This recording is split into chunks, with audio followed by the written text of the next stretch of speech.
अस्सलाम वालेकुम। तो आज इस वीडियो में हम देखने जा रहे हैं कि न्यूरल नेटवर्क्स क्या होता है, न्यूरल नेटवर्क्स की ज़रूरत क्या थी, डीप लर्निंग में न्यूरल नेटवर्क्स का कितना इम्पैक्ट होता है।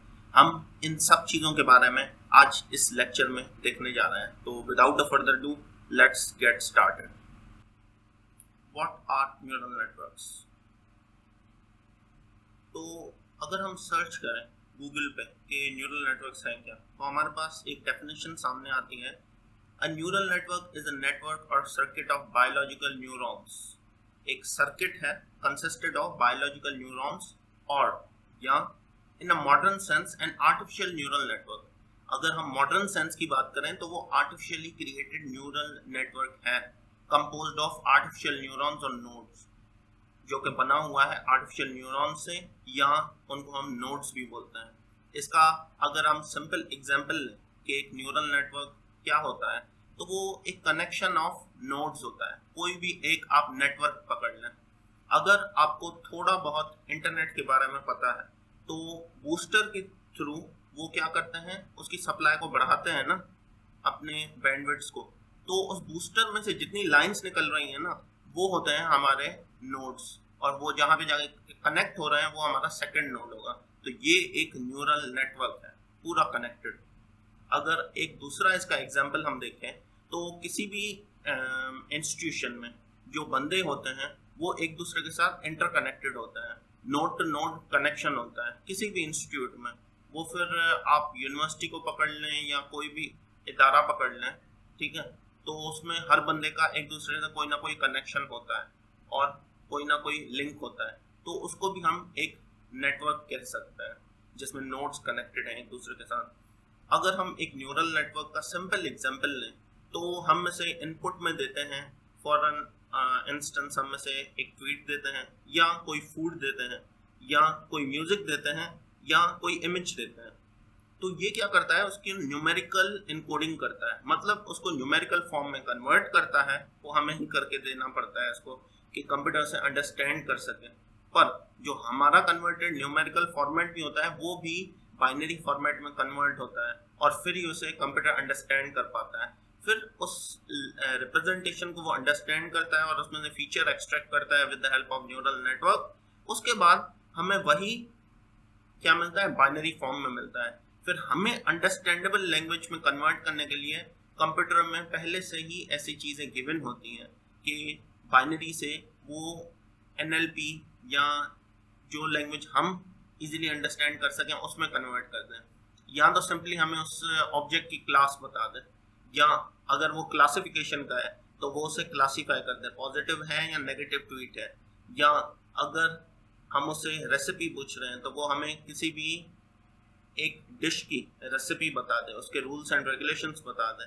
और अगर हम ऑडियो से टेक्स्ट में जाना चाह रहे हैं तो वो ऑडियो सुनकर हमें टेक्स्ट फॉर्म में कन्वर्ट करके दे दें। ये कुछ स्टेप्स होते हैं जो कि फॉलो किए जाते हैं किसी भी न्यूरल नेटवर्क में। अब अगर हम इसका सिंपल एक स्ट्रक्चर देखें जिसको हम एनाटॉमी भी बोलते हैं, तो क्या होता है, यहाँ पे हमारी इनपुट लेयर होती है और डेटा हमारा यहाँ से आता है। डेटा हमारा यहाँ से आया, यहाँ पे हिडन लेयर्स में डेटा हमारा लर्न हुआ, लर्न पैटर्न्स हियर, यहाँ पे हमारे पैटर्न्स लर्न हुए। फिर ये आउटपुट लेयर में आता है और यहाँ पे हमारी क्या होती है, प्रेडिक्शन।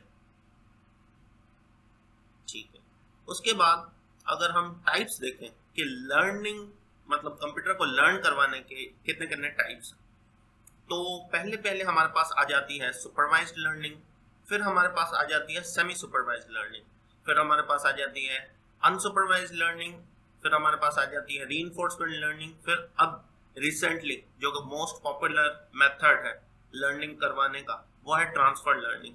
अब सुपरवाइज्ड लर्निंग में क्या होता है, आपको मशीन लर्निंग के लेक्चर से याद होगा, हम एज एन इंस्ट्रक्टर, ठीक है, मशीन के ऊपर खड़े रहते हैं, उसके सर पे खड़े रहते हैं और उसको खुद ही हर एक चीज़ समझाते हैं, जैसे कि कोई टीचर एक बच्चे को कोई भी चीज़ समझाता है। सेमी सुपरवाइज में क्या होता है, अब वो बच्चा जो है वो मैच्योर हो चुका है, उसको थोड़ी बहुत हिंट्स आप देंगे और वो खुद लर्न करे।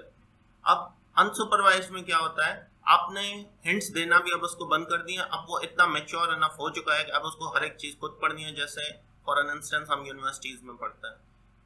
अब रीइंफोर्समेंट लर्निंग जो कि मोस्टली बच्चों को पढ़ाई जाती है, बच्चों को उसी तरीके से पढ़ाया जाता है। रीइंफोर्समेंट लर्निंग मतलब हिट एंड ट्रायल लर्निंग, मतलब उसने अगर सही, मतलब वो बार बार ट्राई करता रहेगा, जो कि मोस्टली रिसर्चेज में भी होता है। बंदा ट्राई करता रहता है, मॉडल को ऑप्टिमाइज करने के लिए बहुत सारी चीज़ों को ट्राई करता रहता है। डीप लर्निंग में बहुत सारे आपके पास पैरामीटर्स आ जाते हैं जिनको आपको मैनिपुलेट करना पड़ता है, तो उनको हैंडल करने के लिए भी ऐसा ही मेथड यूज होता है। जब आपका मॉडल चल जाता है तो आप खुद को ग्रीट करते हो, ठीक है। अगर नहीं चलता तो फिर आप कोशिश करते हो अगली बार इसमें ये चेंजिंग करके देखूंगा। Last but not the least, transfer learning का कॉन्सेप्ट ये है कि आपके पास ट्रेंड मॉडल्स पड़े हुए हैं, उनके वेट्स सेटेड हैं, ठीक है। आप क्या करते हो, वही सेम मॉडल एक for an instance sentiment analysis के डेटा पे लगा हुआ था, आपने वही डेटा उठाया, आपके पास दूसरा सेंटिमेंट एनालिसिस का डेटा है, आपने वही मॉडल उठाया अपने डेटा पे लगा दिया, तो वो आपको औरों मॉडल से बेस्ट प्रेडिक्शन देगा, क्योंकि उसके वेट्स भी सेटेड है, हर एक चीज उसकी सेट होगी, बायसनेस होगी नहीं। आपके अगर डेटा में बायसनेस नहीं है तो उसमें भी नहीं होगी, उसमें पहले से ही प्री ट्रेंड मॉडल्स पड़े हुए होते हैं और वो बेस्ट ट्रेंड होता है। तो प्रेफर यही किया जाता है कि आप आजकल उन्हें यूज करें। तो यहीं तक था हमारा आज का lecture. Thank you for bearing me until now. तो हम इंशाल्लाह मिलते हैं अगली वीडियो में, तब तक के लिए अल्लाह हाफिज़।